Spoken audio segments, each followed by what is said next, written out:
नमस्कार दोस्तों, कुछ नए सवाल और कुछ नए जवाबों के साथ एक बार पुनः स्वागत है आप सभी का।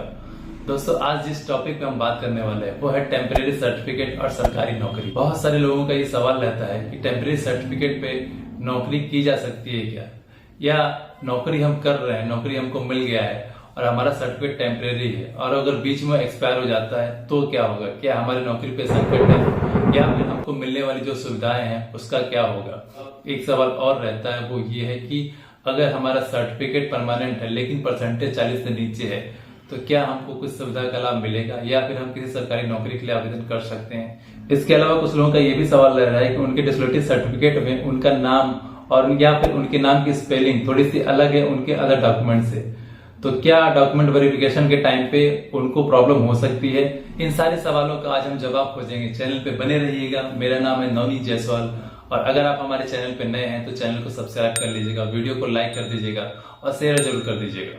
टेम्परेरी सर्टिफिकेट पे अगर आपको नौकरी मिल गई है तो पहला जो क्वेश्चन आता है लोगों का कि क्या मेरी नौकरी पे खतरा है अगर मेरा सर्टिफिकेट जो है एक्सपायर हो जाता है तो, और दूसरा जो सवाल आता है लोगों का कि क्या सर्टिफिकेट को फिर से जो है रिन्यूअल कराने की जरूरत है।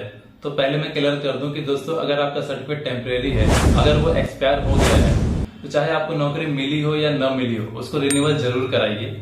अगर रिन्यूअल नहीं हो पाता है तो फिर आपको रिजर्वेशन मिल रहा था वो रिजर्वेशन मिलना बंद हो जाएगा, क्योंकि किसी भी रिजर्वेशन को लेने के लिए आपके पास एक वैलिड डॉक्यूमेंट होना चाहिए और अगर आपके पास वो वैलिड डॉक्यूमेंट नहीं है तो आप उस रिजर्वेशन का फायदा नहीं ले सकते हैं। हाँ, एक बार जरूर है कि आपकी नौकरी पे कोई प्रॉब्लम नहीं है, क्योंकि आपने जिस समय नौकरी के लिए अप्लाई किया था और जिस समय आपकी नौकरी लगी थी आपके पास सर्टिफिकेट था, वैलिड सर्टिफिकेट था और आप जो है दिव्यांग की श्रेणी में भी आते थे। अगर आपका प्रमोशन के लिए बात आती है तो प्रमोशन के लिए भी आपकी प्रॉब्लम हो सकती है। आपको डिसएबिलिटी रिजर्वेशन के दायरे में आपको प्रमोशन नहीं मिलेगा, उसका प्रॉफिट आपको नहीं मिलेगा। समान तरीके से ही आपको प्रमोशन के लिए आगे अप्लाई करना पड़ेगा। दोस्तों, दूसरा जो सवाल है जो अक्सर लोग पूछते हैं कि उनके पास टेम्परेरी सर्टिफिकेट है तो क्या वो किसी सरकारी नौकरी के लिए आवेदन कर सकते हैं या फिर किसी कॉलेज में एडमिशन के लिए वो सर्टिफिकेट के बेस पे जो है रिजर्वेशन का प्रॉफिट ले सकते हैं। तो दोस्तों, मैं किसी भी कंट्रोवर्सी में नहीं जाना चाहूंगा, मैं सीधा सीधा आपको तथ्य बताना चाहूंगा। पहले क्या हुआ मैं इसकी चर्चा नहीं करूंगा, बट आज के दौर में अगर आप देखोगे तो जो भी सरकारी नौकरी निकलती है फर्स्ट टाइम पहले तो आप उनका नोटिफिकेशन पढ़ लो, क्योंकि आजकल अगर आप नोटिफिकेशन पढ़ते हो तो जनरली उसमें ये लिखा रहता है कि आपके पास जो है 40% आपका जो सर्टिफिकेट है, डिसएबिलिटी सर्टिफिकेट है, आपकी उसमें परसेंटेज जो है वो 40% होना चाहिए मिनिमम।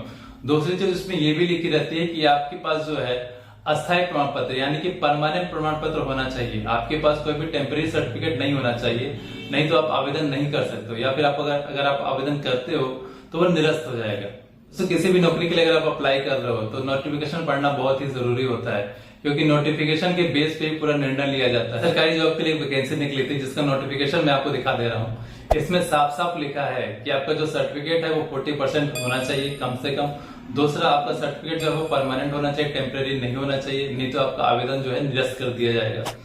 इसके अलावा एक बात और इसमें लिखी है जो अक्सर लोग पूछते हैं कि अगर उनके डॉक्यूमेंट में कुछ स्पेलिंग मिस्टेक है, उनका जो डिसएबिलिटी सर्टिफिकेट है उसमें उनकी स्पेलिंग में कुछ मिस्टेक है और उनका जो अदर डॉक्यूमेंट है उसमें कुछ अलग स्पेलिंग है, तो उस मामले में क्या हो सकता है। तो दोस्तों, यहाँ साफ साफ लिखा है कि अगर आपका डॉक्यूमेंट या आपका सर्टिफिकेट जो है उसमें किसी तरह का स्पेलिंग मिस्टेक है या फिर आपका नाम अलग है और आपके बाकी डॉक्यूमेंट में आपका नाम अलग है तो भी आपका जो है आवेदन निरस्त किया जा सकता है।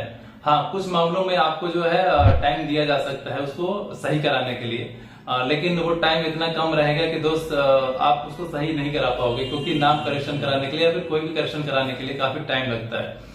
तो इसलिए अगर आपके डॉक्यूमेंट में नाम से रिलेटेड कोई प्रॉब्लम है तो उसको आप सही करा लीजिए। तो कोई भी एजेंसी अगर अपने नोटिफिकेशन में क्लियर करके रखी है कि टेम्परेरी सर्टिफिकेट वाले आवेदन नहीं कर सकते हैं या अगर वो आवेदन करते हैं तो उनका आवेदन निरस्त कर दिया जाएगा, तो इस मामले में थोड़ी सी प्रॉब्लम हो सकती है।